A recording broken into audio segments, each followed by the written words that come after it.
elektr Elektr usulida usulida. ishlamadi-da. Yoshlikni eslabsiz-da.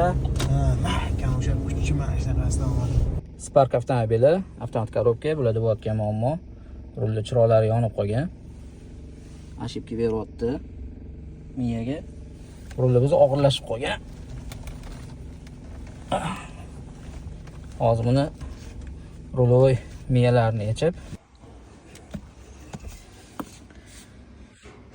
blokimizni yechib oldik. Hozir buni ichini ochib remont qilib beramiz. Blokimizni remont qilib oldik. Hozir buni mashinaga taqamiz. Avtomobilga o'rnatdik. Ko'rishingiz mumkin. Tablodagi rul znaklari ham o'chgan. Kamturuzda ashkila ham o'chdi.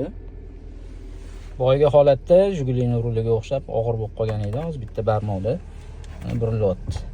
Egalari bilan hozir chiqib mashinani haydab tekshirib ko'ramiz. Kelganda qaytmas edi. Zo'rg'a buryaptimiz? Qotib qoldi-da. Zo'rg'a kuchim bilan aylantiryapti. Jigulidan og'irib qoldimi? Ha. Gidrosilitr yo'q, bunda elektr Elektr usulida. ishlamadi-da. Yoshlikni eslabsiz-da. Mahkam o'sha kuchma ishlashdan oldi. Shukr. Mana gapim shu o'ziga keldi. Alhamdulillah. Yumshoqqina bo'libdimi o'ziga kelib? Alhamdulillah. Shukr. Yaxshi bo'ldi. Alloh rozi bo'lsin sizdan. Ha. Kimga shunaqa sifatli garantiyali xizmatlar kerak bo'lsa, o'zimizga murojaat qilinglar.